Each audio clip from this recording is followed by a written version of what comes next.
Thank you very much. Been a very busy day. I want to thank the American people for the incredible sacrifices that they're making on behalf of our nation. And I want to encourage everyone to keep following our guidelines on social distancing, avoiding large gatherings and hand washing and all of the other things that everybody knows they're supposed to be doing. Ultimately, the goal is to ease the guidelines and open things up to very large sections of our country as we near the end of our historic battle with the invisible enemy. It'll go on for a while, but we win. We'll win. I said earlier today that I hope we can do this by Easter. I think that would be a great thing for our country, and we're all working very hard to make that a reality. We'll be meeting with a lot of people to see if it can be done. Easter is a very special day for many reasons. For me, for a lot of our friends, that's a very special day. And what a great timeline this would be. Easter as our timeline, what a great timeline that would be.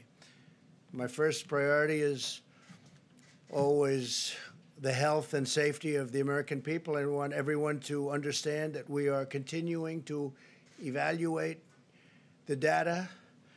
We're working with the task force and making decisions based on what is best for the interest of our fantastic country. In order to defeat the virus, we must continue to be very strong. Your resilience and spirit has been inspiring to everyone. Right now, this virus is attacking 149 countries, but everybody looks to us and they're watching us. And I'm very proud to be your president. I can tell you that. There's tremendous hope as we look forward and we begin to see the light at the end of the tunnel. Stay focused and stay strong, and my administration and myself will deliver for you as we have in the past. Let me provide you an update on critical preparations and supplies in our war on the virus. Through FEMA, the federal government is distributing more than 8 million N95 respirators, 14 million surgical masks, and many, many millions more under order, and they'll be arriving soon.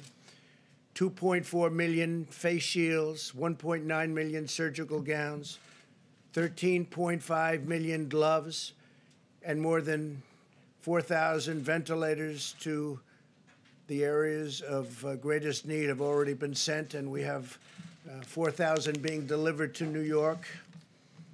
The federal government is using every resource at its disposal to acquire and distribute critical medical supplies. The core element of this strategy is my executive order authorizing the use of the Defense Production Act, which has, as you know, already been activated actually a long time ago, quite a long time ago.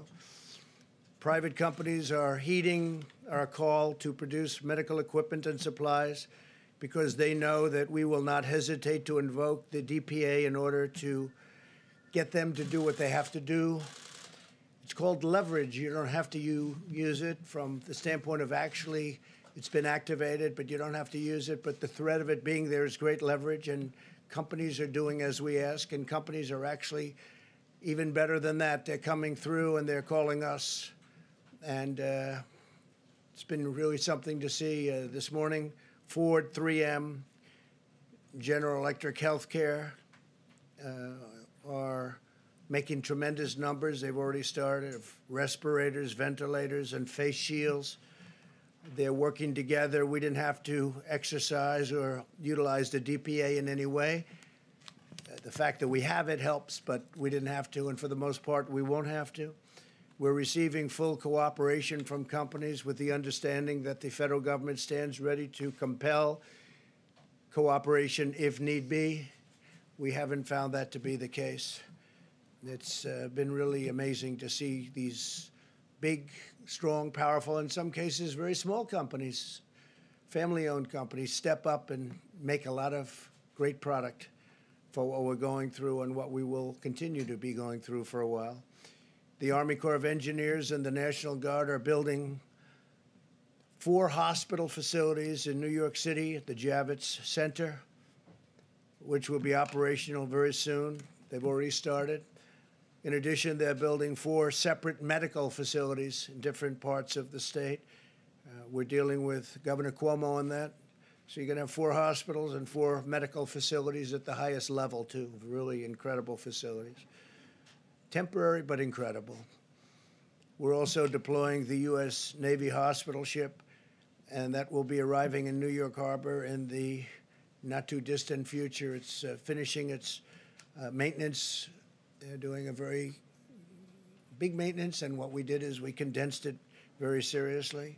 And as you know, the other hospital ship, and these are incredible ships, it's already on its way to Los Angeles. So we're in frequent contact with state and local officials and getting a lot of work done. We're likewise building hospitals in Los Angeles. We're working also the state of Washington. We're working with the governor of the state of New Jersey. We're building a medical facility, a hospital facility, and doing a lot of work. I want to thank the people from FEMA, the great people from FEMA, and also the Army Corps of Engineers. Secretary Mnuchin and the members of my administration continue to work closely with Congress. I'm pleased to report that we are working to pass the biggest and boldest financial relief package in American history. Senators will soon hopefully vote on a $2 trillion bill that will deliver direct cash payments to struggling Americans. No fault of their own. This came out of nowhere. Nobody can imagine this even happened, but it's not their fault. We want to protect, and we will, all of the things that a person needs protected and a family needs protected. We're working on job retention loans for small businesses and extended unemployment insurance for laid-off workers. The legislation will also include billions of dollars for additional resources for our, and really heroic, these are incredible doctors, nurses, brave, and hospitals, as well as support for hard-hit industries such as the airline industry and the cruise ship industry, which employ tremendous amounts of people and obviously serve very important functions beyond that, with very tough protections for the American taxpayer. The loans will be very secure and they will be very profitable, and at the same time they'll bridge, they call them bridge loans in many cases. They'll be bridging these companies back into very good health. And some of them are very important companies that 4 weeks ago didn't have a problem. I'm also confident that the Democrats will do the right thing. I feel very confident. They're working very hard together right now, Republicans and Democrats, and they're getting very close to a very fair deal and a great deal for the people of our country. Today, as you probably saw, the Dow surged over 2,100 points. That's the all-time record history of the exchange. This is very encouraging, and I think part of the reason is they are looking at what is close to being passed, and I think a very big part of it is they see that we want to get our country open as soon as possible. They see we're working very hard on that. That's a very big factor, I think, in today's historic gain. The legislation developed in the Senate is the first step to restoring confidence and stability to America's economy as we look ahead to the time when we can carefully and responsibly reopen our country for business, and we hope that's going to be very soon. I want to assure Americans that we have a team of public health experts. We've gotten to know them as well as I know them. They're great people, incredible, talented. They love our country. Also, economists and other professionals working to develop a sophisticated plan to reopen the economy as soon as the time is right. One based on the best science, the best modeling, and the best medical research there is anywhere on Earth.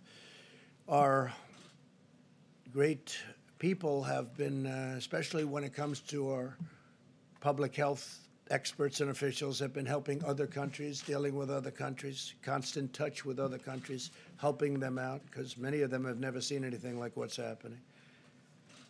But our decision will be based on hard facts and data as to the opening. I'm also hopeful to have Americans working again by that Easter, that beautiful Easter day. But rest assured, every decision we make is grounded solely in the health, safety, and well-being of our citizens. This is a medical crisis. This isn't a financial crisis. but it's a thing that nobody has seen for many, many decades, nothing like this. Marshaling our economic strength is a key feature of defeating the virus, producing the materials, supplies, and equipment that we need, and they're doing a really fantastic job. We're helping the governors. We had a conference call the other day with the governors, and we allowed the press to join us on the call, and the spirit between us and the governors has been really great. We should never be reliant on a foreign country for the means of our own survival. I think we've learned a lot. We've learned a lot. This crisis has underscored just how critical it is to have strong borders and a robust manufacturing sector. For 3 years, we've embarked on a great national project to secure our immigration system and bring back our manufacturing jobs. We brought back many jobs, record numbers of jobs. And this really shows, this experience shows how important borders are. Without borders, you don't have a nation. Our goal for the future must be to have American medicine for American patients, American supplies for American hospitals, and American equipment for our great American heroes. Now both parties must unite to ensure the United States is truly an independent nation in every sense of the word. Energy independence, we've established that. It's something incredible that we've established. We're energy independent, manufacturing independence, economic independence, and territorial independence enforced by strong sovereign borders. America will never be a supplicant nation. We will be a proud, prosperous, independent, and self-reliant nation. We will embrace commerce with all, but we will be dependent on none. Above all, we know that the best thing for our economy and the world right now is a very, very powerful victory over the virus. Every day, the American people are showing the unity and resolve that has always defined the character of our nation. In New York, citizens are using 3D printers to make hundreds of face shields. They're making them by the hundreds. In Texas, businesses and churches are uniting to collect gloves and thermometers for hospitals. In the selfless actions of our amazing citizens, we're seeing enduring strength of our magnificent nation, a spirit that can never be broken, and a victorious future that can never be denied. It never will be denied. Now what I'd like to do is perhaps ask a person who has really established herself as maybe the world's great expert on what she does. If I could ask Deborah to come forward and say a few words, and then I'll ask Tony to come up and speak, and then our Vice President, and then we'll take a few questions, and we'll do it quickly, and we'll probably see you again tomorrow. So, Deborah, please. Thank you.